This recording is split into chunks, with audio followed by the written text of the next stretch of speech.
Welcome everyone back to the channel. Got another video today. Been meaning to make this video for a long time.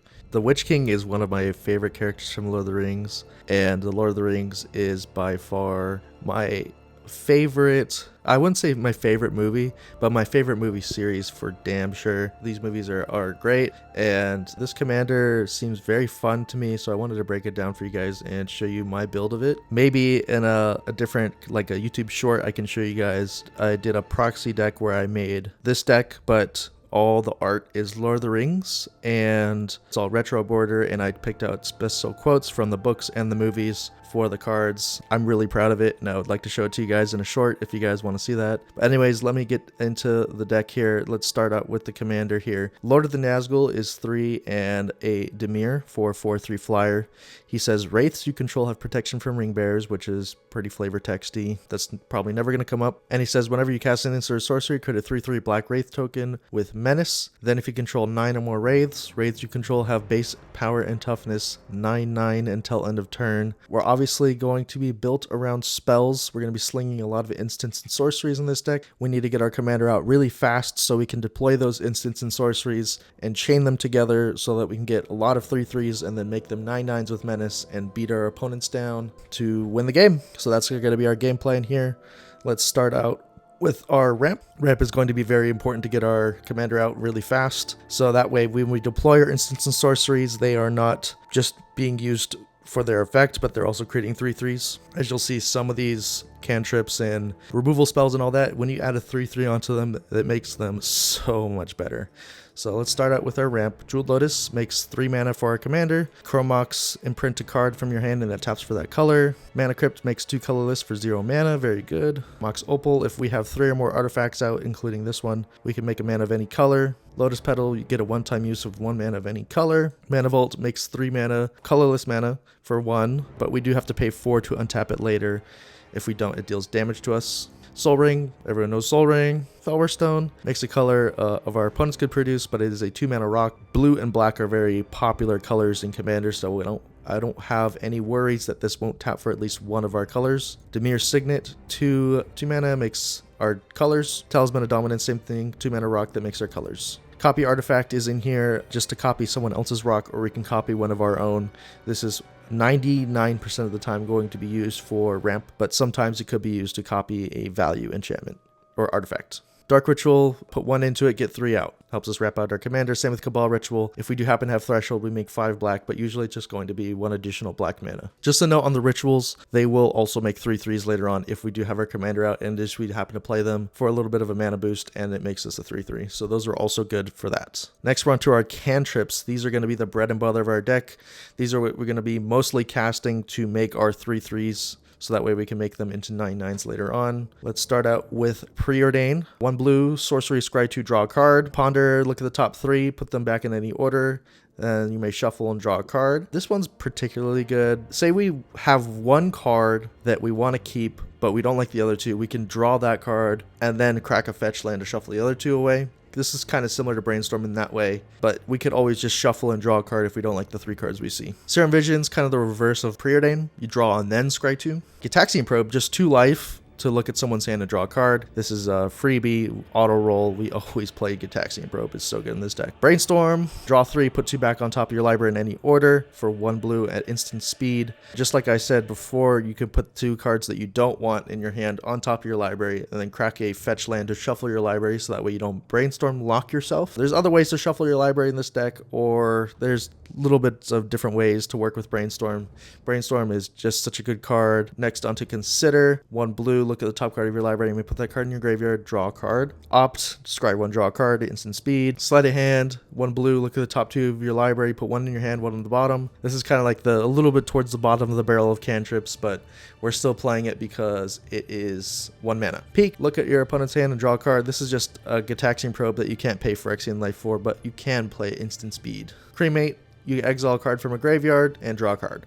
Sometimes this will get value like, ooh man, you get someone's reanimate target, or you take someone's card out of their graveyard that they were going to Underworld Breach or something like that. But most of the time, it's just going to be a cantrip. Frantic Search, 3 mana, draw 2, then discard 2, untap 3 lands at instant speed. Just free roll, just get some a little bit deeper in our deck, make it 3/3, and then we're on to our counter spells and removal. This is going to be a whopper. We're going to have tons of removal in this deck. We want to control the game until we get all of our wraiths out so we can beat everyone down. Let's start out with some of our removal. Pongify, 1 blue, destroy a creature, they make a 3/3 ape. We don't care about the 3/3, we're making 3/3s ourselves, and they will eventually turn into 9/9s. Their 3/3 ape isn't going to do much. Rapid Hybridization does the exact same thing, destroy a creature, and then make a 3/3 green frog lizard. Into the Floodmaw, a newer card here, 1 blue, can gift a tapped fish, but you can return a creature to their hand, and if gift was promised, you instead return a non-land permanent. I think that this card is better than Chain of Vapor. A tapped 1/1 fish doesn't mean anything in Commander. We just described 3/3s as not being anything, so a 1/1 is definitely not going to be that valuable at all. So getting to return a non-land permanent to an opponent's hand for 1 blue mana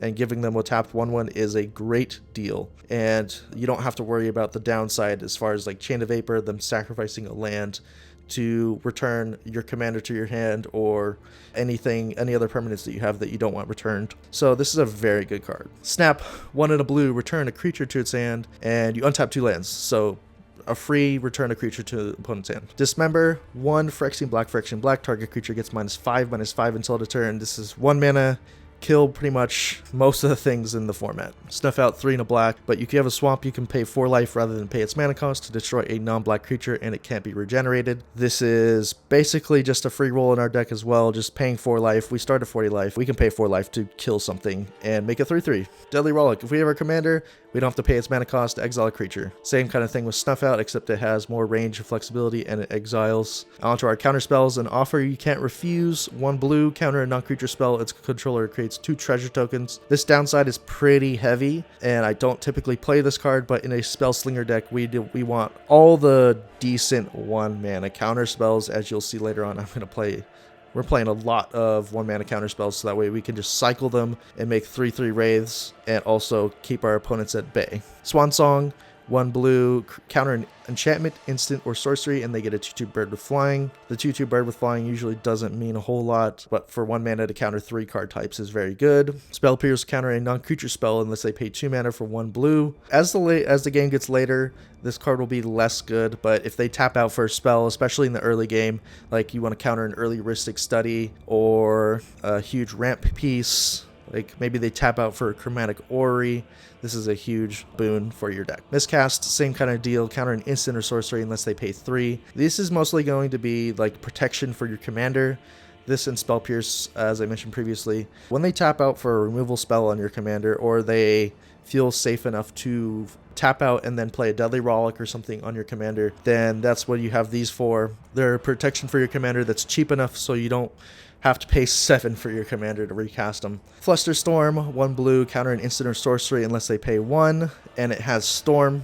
So on a turn where there's a lot of spells being cast, this is a good way to clear the stack or protect yourself from losing to another opponent's Storm card. Mental Misstep, Phyrexian blue, counter a spell with converted mana cost 1. If you look, there's a lot of good 1 mana spells in Commander, and this is a free roll because we just have to pay 2 life. And we get a 3/3 with it. Pact Negation, 0 mana, counter a spell. If we don't pay 5 mana on our upkeep, we lose the game. 0 mana, make a 3/3 counter a spell. Strict Serenade, counter an artifact, creature, or planeswalker. Its controller makes a 2/2 bird with flying. This is kind of like the reverse of Swan Song. It's still very good in our deck. We need a ways to deal with creatures since we're especially in black and blue. Black has removal for creatures, but blue doesn't really have any removal for creatures, so Strict Serenade will be good to answer problematic permanents, especially artifacts too. Dimir does not have good answers to artifacts usually. Dispel, 1 blue, counter an instant. This is protection for our commander usually. Fierce Guardianship. If we have our commander, we can cast it without paying its mana cost. Counter a non-creature spell. Again, protection for our commander, but also ways to leave up interaction even when we're tapped out and still make 3/3s off of free spells. As you'll see with Force of Negation, if it's not our turn, we can exile a blue card to counter a non-creature spell, and if it be countered this way, it gets exiled. And Force of Will, exile a blue card and pay a life to counter any spell. The card disadvantage sucks, but also making 3/3s on free counter spells is really good. Mana Drain, double blue, counter a spell at the beginning of the next main phase, add amount of colorless equal to that spell's converted mana cost. This can get us back in the game, help us recast our commander, or help us to ramp out a big spell, maybe play a bunch of mana rocks that have been sitting in our hand, something like that. Mindbreak Trap, 2 double blue. If an opponent casts 3 or more spells during this turn, you may pay 0 rather than pay that mana cost. And you exile any number of target spells. This is for later on in the game when everyone's like trying to win the game, they're casting a bunch of spells, and then you're like, clear the stack with the Mindbreak Trap. It's very good. Delay, 1 and a blue, instant counter spell. If the spell is countered this way, exile it with 3 time counters on it instead of putting it in its graveyard, and it gains suspense. 3 turns is a long time in Commander. It could be like from turn 5 to turn 8, or turn 4 to turn 7. A lot changes in 3 turns, and usually the thing that you counter won't matter if it does come back. There's things like counter spells that you can counter with this, and it won't have a target when it comes back, or a creature that was good in that turn, but 3 turns later is not going to be relevant anymore. There's no reason why this card shouldn't be being played more. It's just 1 blue, 1 colorless, counter any spell is so good. Drown and Lock, 1 blue, 1 black, instant, choose 1, counter target spell with converted mana cost less than or equal to the number of cards in the graveyard, or destroy target creature with converted mana cost less than or equal to the number of cards in its controller's graveyard. Usually, as the game goes on, there'll be a fair amount of cards in everyone's graveyards. Being able to counter or destroy, that flexibility is very good. Toxic Deluge, and it's an additional cost to cast a spell, you may pay X life. All creatures get -X/-X until end of turn. This is the premium black board wipe. Helps us to rebuild if we're behind. And Cyclonic Rift, instant speed, 2 mana, return a non-land permanent to it. You don't control it, so his owner's hand, and you can overload it for 7. Everyone knows how powerful Cyclonic Rift is in Commander. It's a one-sided board wipe, and you can play it at any point in the game, even if you're ahead. Helps us just get even more ahead, or if you're behind, it helps you get back in the game. Now we're on to our tutors. Our tutors are going to be very important for helping us close out games or help us to recover from bad board states. Demonic Tutor, 1 in a black, search your library for a card, put it in your hand, then shuffle. Vampiric Tutor, 1 black, instant, search your library for a card, shuffle, then put that card on top, and you lose 2 life. Imperial Seal, do the same thing, but at sorcery speed. Mystical Tutor, search your library for an instant or sorcery and put it on top at instant speed. And Diabolic Intent, as additional cost, sack a creature.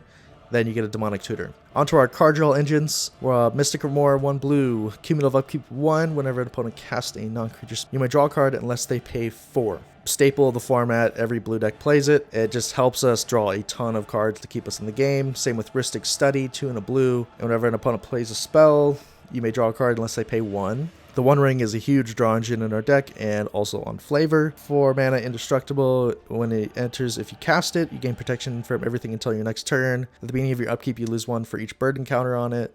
And you may tap it and put a burn encounter on it to draw a card for each bird encounter on the One Ring. This will just get out of hand, drawing us tons of cards, and it also gives us protection for a turn, and it's indestructible, so it's very hard to get rid of. Talion, the Kindly Lord, 2 and a Dimir for a 3/4 flyer. Enters the battlefield, choose a number between 1 and 10. Whenever an opponent casts a spell with a mana value, power, or toughness equal to the chosen number, that player loses 2 life and you draw a card. The number is usually always 2. Sometimes it could be 1 or 3, but always the best number to choose if you don't know is 2. Just statistically speaking, it is 2. Archmage Emeritus, 2 and double blue for a 2/2 Magecraft. Whenever you cast or copy an instant or sorcery spell, draw a card. As you saw, we are playing tons of instants and sorceries. It is probably half of our deck, including the lands. It's probably half of our deck. So getting to draw a card every single time we do something in our deck is very good. Polywog Prodigy, 1 in a blue for a 1/3 with Evolve. And whenever an opponent casts a non-creature spell, if its mana value was less than this creature's power, draw a card. This is basically a permanent Mystic Remora, since we're able to evolve it very quickly with the Nazgul and with the tokens he makes. Since he has 4 power and the tokens have 3 power, you can easily evolve this twice. Onto Kindred Discovery, 3 in double blue. As it enters, choose a creature type. We're going to choose Wraith. And whenever a creature you control with the chosen type enters or attacks, draw a card. This is more of like a casual bomb card. You'd take it out if you want to upgrade this deck to more CDH level, but it is very fun. Whenever you cast an instant sorcery, you make a 3/3 and then draw a card. And when you go to combat and attack with your 9/9s with Menace or your 3/3s, You draw a card for each one of them. This card will get out of hand so fast you won't know what to do with all the cards you get. Then we're going to go through some utility lands and I'll wrap up the video for you guys here. Cabal Pit makes a black and deals a damage to you, but if you have Threshold, you can pay a black and sacrifice it to give target creature -2/-2 until end of turn. This is just good way in your land base to get rid of problematic little creatures that might be stopping you. Maybe there's a Collector Oof or a Rule of Law effect on an Aetherthorn Canonist or something like that that's stopping you from playing multiple instants and sorceries or shutting out your artifacts or something. This is a good way to just get rid of it. Cephalid Coliseum, same thing, makes a blue, deals a damage to you, but if you have Threshold, you can sacrifice it to have target player draw 3 and discard 3 from their hand. Otawara makes a blue, and you can pay 4 and channel it. It costs 1 less for each legendary creature to return a non-land permanent to its owner's hand. Manamo School at Water's Edge makes a blue mana, and you can pay a blue to untap target legendary permanent. This can give our commander vigilance, but it can also untap the One Ring, and that's why it's in here, to draw even more cards on the same turn. Undercity Sewers enters taps, and when it enters you surveil one, but it has fetchable types. So I put it in here because on a turn where we don't need mana, we can fetch this out and get an extra look at some card advantage or card selection on the top of our library in our land base. Phyrexian Tower makes a colorless, but we can sack a creature to make double black. We're making 3/3s up the wazoo in this deck. And last but not least, Sink into Stupor. This is an MDFC that's in our deck. We can return a spell or non-land permanent to an opponent's hand, or it is a untapped blue source. It's a 3-mana unsubstantiate, triggers our commander, or if we need a land drop, it's a land drop. And thanks for watching, guys. Deck list is in the description. I put some extra cards in the considering tab if you're looking to upgrade it to more of a CDH power level, but if you have any suggestions and comments, put them in the description. And thank you guys for watching to the end. Appreciate it. Have a good day.